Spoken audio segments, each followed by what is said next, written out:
children are the people from whom we can start working towards. So I take this question and you had those spearhead those schools. How do you generally think that you can inculcate this value called as inclusiveness, apart from just accommodating the other gender kids? How else can we do that, and how are you trying to bring it home at your schools?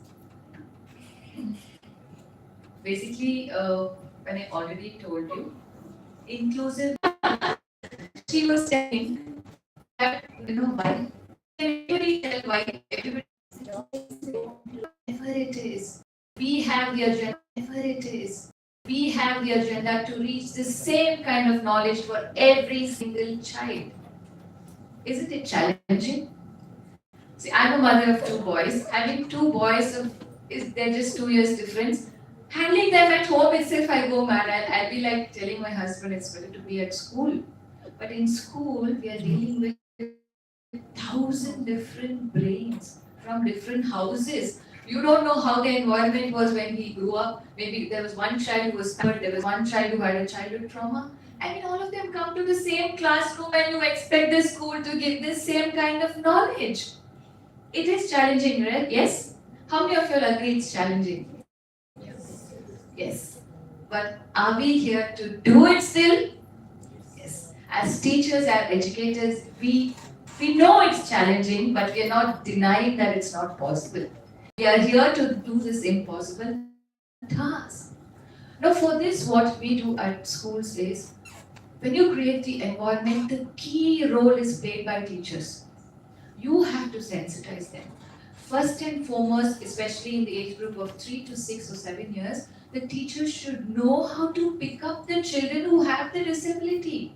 If you don't even know that he's not able to understand you, so you won't even be able to do justice for him or her. Yes? So we sensitize the teachers, training them, what kind of disabilities are there, how's a child's behavior when, say, supposingly he has ADHD, how does he behave when he's depressed, how does he behave.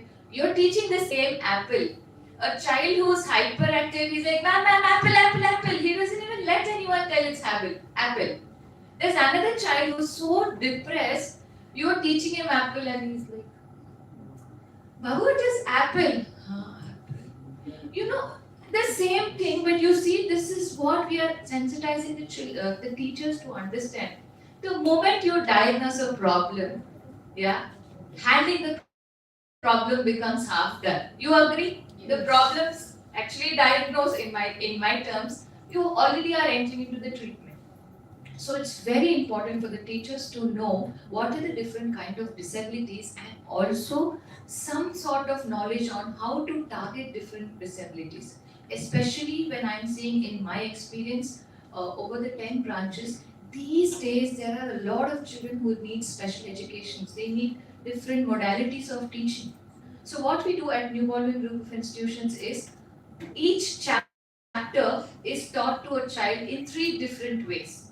One using a visual aids, one using we have activities which is called as indoor activity, and the same concept is also taught outside as outdoor activities. At least out of the 10, 8 people will fall in one of the other categories. Right? So the other 2 people who don't follow in this category, we have special educators, we have counselors who constantly, aid the children towards that. So this is something that we are doing in Baldwin, but it is an ongoing process, ma'am. It's not something that apple is an apple for years together, but child is not the same child every single day. So it's like a dynamic process that all the educators are doing. I'm sure that your professor also are doing fantastic job. A big round of applause to all the educators around.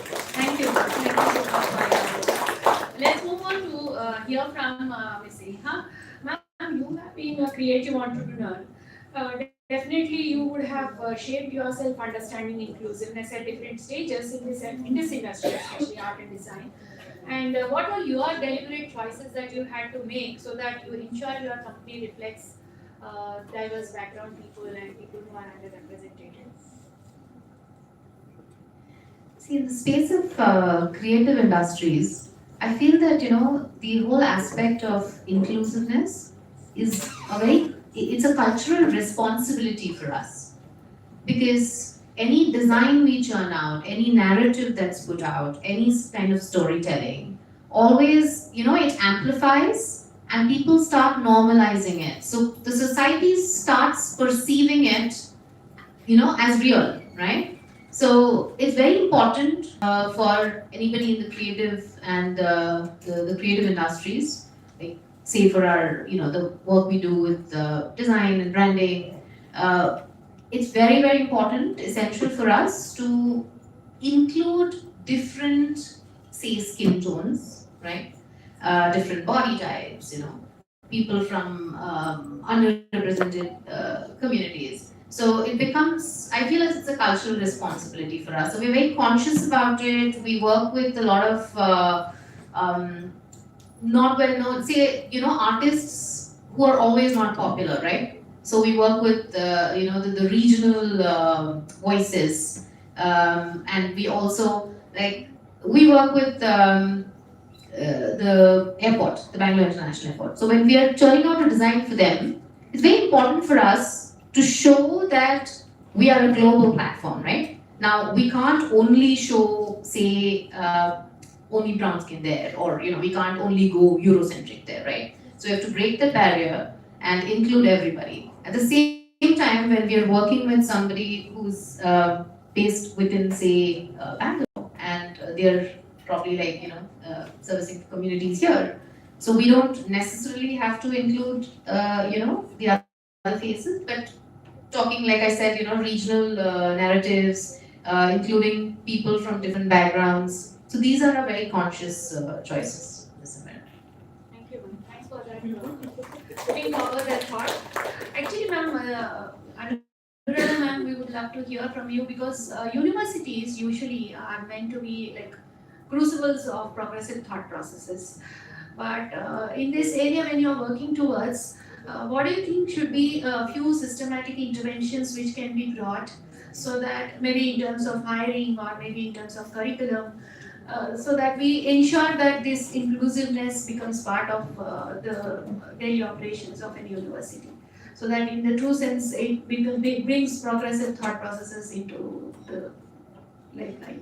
Yeah, thank you. That's a difficult question. I'll try to answer it. But I think my colleagues will also kind of aid me in kind of answering. Some of you have already covered that. I think we agree that inclusiveness is not just about gender.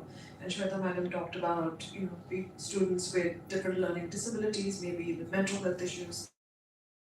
So I think one of the ambitions of anything that is feminist is not just about women, it's about everybody. And I think it's really important to look at, and you've asked a number of questions about underrepresentation, and I think people with disabilities, people who are neurodivergent, and people with mental health issues are generally left out of the conversation and left out of consideration. And of course women, and of course women who are balancing families and things like that. Progressive things, I think we can make all kinds of policies that we want, but policies are not good enough, because it's really about practice. I think let's call it feminist practices or inclusive practices. For instance,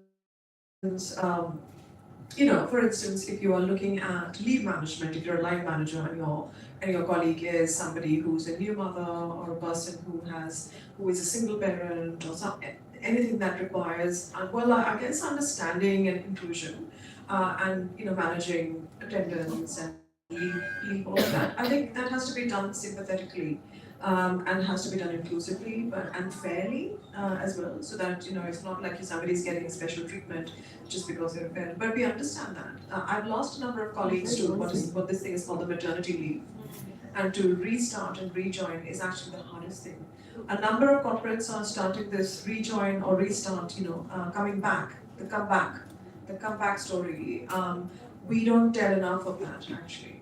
We need to. So a lot of women, we are very progressive. We do the whole maternity leave and everything, but where is the support for women coming back? I've lost 3 colleagues in 2 different institutions who are fabulous assets, but they are not able to come back for whatever reason, and we are not looking at whether our workplaces are family inclusive, right? We are saying, mother, it's your problem. Actually, it's a family we have to be inclusive of, right? It's not about everybody has to, and I also have colleagues who have opted out of starting a family, and because they think the family is going to be a ball and chain around your ankle, nothing. Why? Why would you not? Why would you lose out?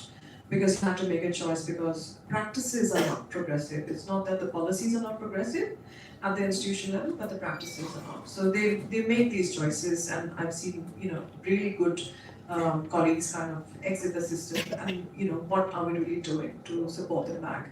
Um, I think in terms of progressive practices, also not just about faculty and other non-technical and professional staff, but also students. As a university, we are balanced 50-50, but as a design school, we're 75% female, and so we have a lot of women students.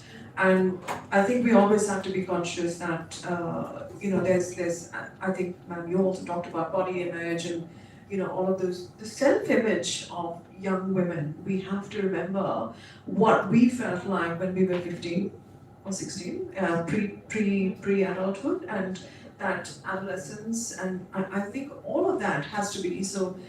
People like us who are dealing with students every day, we have to be very, very mindful that there's a whole bunch of things that's going on in the background. Progressive things like, I think, things like how you should dress at work. You're all really smartly dressed today, but this whole idea of dress code. Dress code is something that is really designed to manage women students, not manage male students. And not, so what is that conversation about dressing? I think the conversation is really about dressing professionally rather than dressing provocatively. And we say that don't do all of this, managing people's self-expression. And so I think all of those things are very, very important.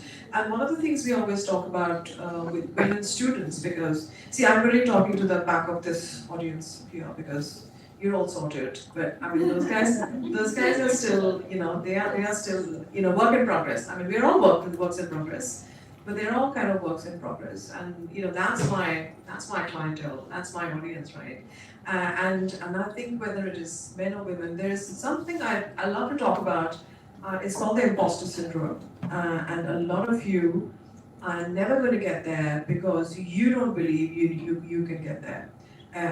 We can give you all the support and all the progressiveness, but if you're in a room and thinking, and I shouldn't be there, please look it up. Please look up what this is. And a lot of people will tell you there's no such thing, this is all mumbo jumbo pop psychology. There is such a thing that you should not be. I still have it, I still have it. If I'm in a room and somebody calls you a group, I start saying, oh my God, you have this internal cringe because the society you have grown up in is not great.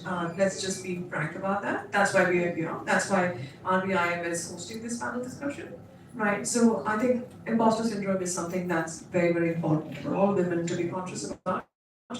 And if that chatter is there in your mind, please ask it to shut up. All right. And with that, I'm going to